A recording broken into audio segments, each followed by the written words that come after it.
Hello everyone, welcome back to On The Fly. Today we're going to be recapping day 6 of the Women's Olympic Hockey event. So jumping right on into it with the scores of today's games. We started off with a great topic with Canada beating the USA 4-2. And it's really sort of a tune-up game for the gold medal. It's just sort of is the standard of every Olympics. It hasn't really gone any other way. It's always going to be Canada-US and for many years to come until sort of the other countries get going a little bit more, invest more into the women's game. But they don't really stand and compare to the Canadian and American teams right now, just sort of the way it works. But it is going to be definitely something to watch as the other countries begin to evolve and more leagues become created throughout the world. I am looking forward to seeing how women's hockey begins to shape out, especially this event, as it has been known to be a two-woman sort of race the entire time. But I am looking forward to seeing what comes of it, especially coming down the line in the future.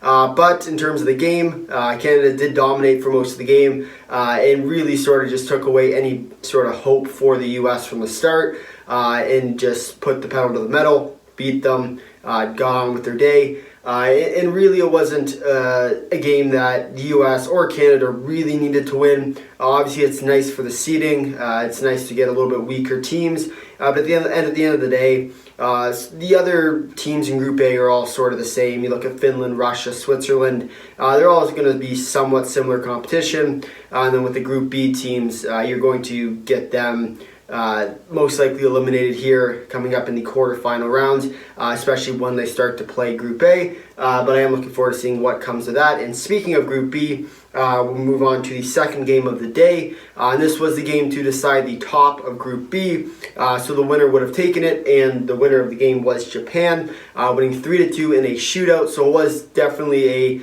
a exciting game. Obviously, the two teams were very close in their game. Nice tight checking game. Lots of energy from the two teams. Japan, as always. I think they might actually have a shot this year to upset a team in Group A, that being the Finns. And I think if they really get to it and they really start putting the pedal to the metal like they do, and they have been in Group B, they might actually stand a shot against Team Finland. But more to come on Finland here in a second. But in terms of the game, like I said, nice tight checking game. Nothing really overly surprising from this game.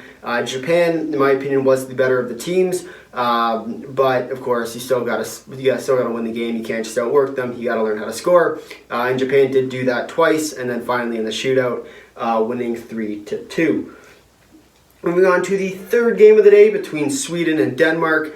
So remember that this was the game with all the different sort of outcomes of it. And so if Sweden won regulation time, they would move on to the quarterfinals. If Denmark won in regulation, they would have moved on to the quarterfinals, and if Denmark would have won in a shootout or overtime, then China would have made it through. And the result, we didn't get to go through all the different scenarios, but at the end of the day, Sweden ended up winning 3-1.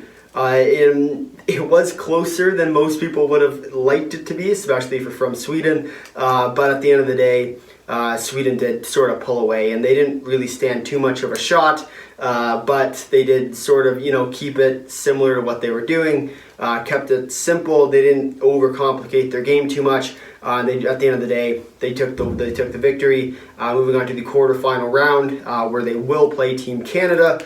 So that is going to be a game worth watching, because once again, we're going to have to bring out those numbers again, where it's the ±10, and that's sort of the betting line. And the truth is, it's probably going to be over 10.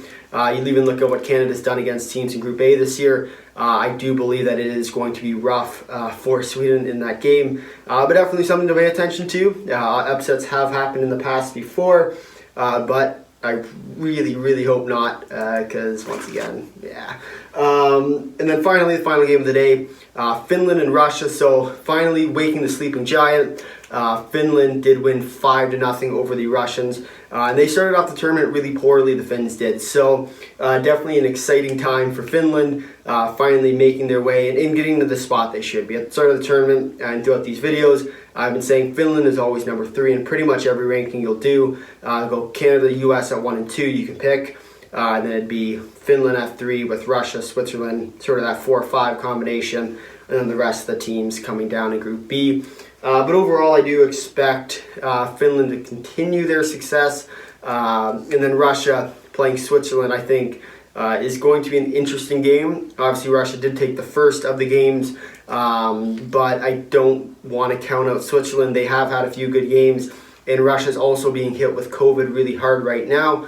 And we'll have more to come on that a little bit later on in this video. But it is a little bit of a mess right now for the Russian Olympic Committee. I am looking forward to seeing if they can actually pull it off against the Swiss, shorthanded at that. So taking a look at the standings from basically the end of the preliminary action. So Canada winning all their games has 12 points.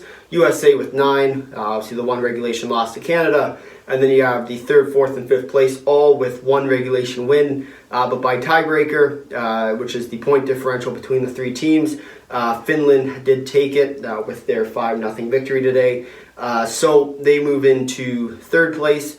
Russia takes 4th. Switzerland takes 5th.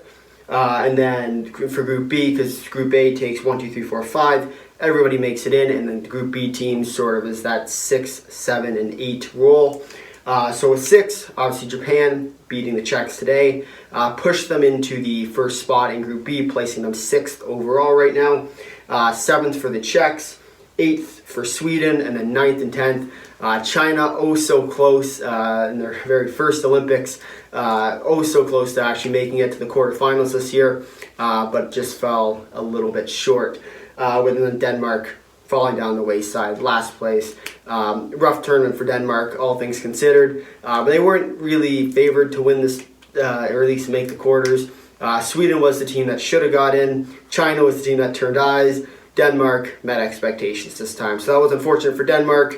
But at the end of the day, what can you do? It's the issue with being in Group B. Only 3 teams make it, so you actually have to fight for your spot to get in. And at the end of the day, not enough made by Denmark to make it this year. So taking a look at the upcoming game. So this is quarterfinal action. So coming up on February 10th at 11:10 Eastern Standard Time, we have USA versus the Czech Republic. So that once again should be another dominant effort by the US. Not going to be a very close game at all. US should run away with it, should being the key word here. But you got to remember COVID is also going around, so the US may have to sort of pay attention because they did just play Canada, and Canada just played Russia, and Russia had the whole mask incident. Be sure to check out the video from yesterday for a little bit of a laugh if you haven't already. But it was definitely an interesting time for hockey with the whole mask, no mask, delay and grandeur, but overall that is going to be an interesting sort of storyline to be watching as we go along, because COVID has ran its course through the women's hockey event right now, so it is going to be very interesting to see if more cases pop up, or if they're just going to bury it and say we're just going to play, which in my opinion they should, but that's a whole separate argument. Moving on to the second game, the second quarterfinal action is between Canada and Sweden at 8:10 a.m. Eastern Standard Time on February 11th. So this game, once again, like the US game, will be a runaway game for Canada, most likely disaster pending, because obviously Canada did just play Russia. Russia didn't wear their masks in the 3rd period. So it is going to be interesting how they sort of figure out what to do, whether they're going to play masks through the tournament, or if they're just going to sort of shut down early. I am looking forward to seeing what kind of goes on there, because that is a big issue right now. Because obviously they don't want to be stuck for the 2 weeks after having to quarantine, but at the end of the day, you might have to do that just because sort of the way it falls, and you can't do anything about it, obviously. COVID's going to run its course through any team like it has, but at the end of the day, got to be safe if you can, and do your best to sort of keep away from it if it's reasonable, and at the end of the day, it's worth it. So we're going to do the third quarterfinal, and this is where it starts to get a little bit more interesting. Coming up on February 11th, Russia, Switzerland, 11:10 p.m. Eastern Standard Time. So this game, definitely one to watch. This is going to be sort of the main competition for the quarterfinals. This game is going to be the closest you'll see. In my opinion, the most evenly matched teams for the quarterfinals will be between Russia and Switzerland. But at the end of the day, there's always going to be an upset, whether that's with Japan against Finland or one of the Sweden-Czech games. Most likely won't happen, but you never know, because obviously miracles have happened in the past. But at the end of the day, if we're looking at strictly probability, you're looking at a Canada win, a US win, most likely a Finland win, and then this game's sort of a toss-up. And you'd have to sort of favor, I'd almost favor the Swiss at this point just because of COVID, but the Russians still have that sort of firepower behind them. And at the end of the day, that's all that really matters in this game. So who can score the most goals while keeping the least amount of goals out of their net. So moving on to the last game of the day between Finland and Japan, coming up on February 12th at about 3:40 a.m. Eastern Standard Time. So this is going to be, once again, one to watch. Because in my opinion, it's not that big of a difference. It is a big difference if you look at it scoring-wise, talent-wise. But in terms of the way these two teams play, Japan has everything they need to upset the Finns this year. You look at sort of last year, previous years, maybe not. Obviously, they aren't the most well-known nation for their hockey prowess, but they are a team that's going to outwork you every night, and I am looking forward to seeing if they can pull off the major upset. So taking a look at the news from today. So this is where it gets a little bit more complicated. For Russia, Paulina Bulgareva did end up with COVID the other day after they played the Canadians. This is the picture from it, so thank you for CBC for giving us this image.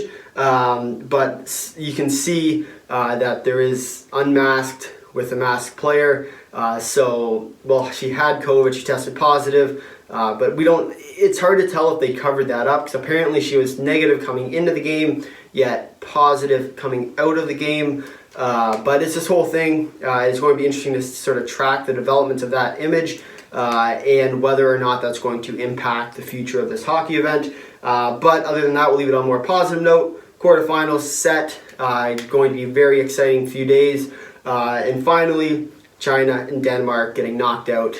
China, the host nation, did not make it this year. I am looking forward to seeing if they can repeat in 4 more years. If they do qualify, of course, because they might not qualify. They didn't make it in this year strictly off of them hosting. So we'll be curious to see when they do go to a different country, whether or not they are able to continue their success. If you made it this far in the video, thanks for watching. If you'd like to drop a like, if you really like to, consider subscribing. Tell all your friends to leave a comment down below your thoughts on day 6 of the Women's Olympic Hockey event. Until next time, see ya.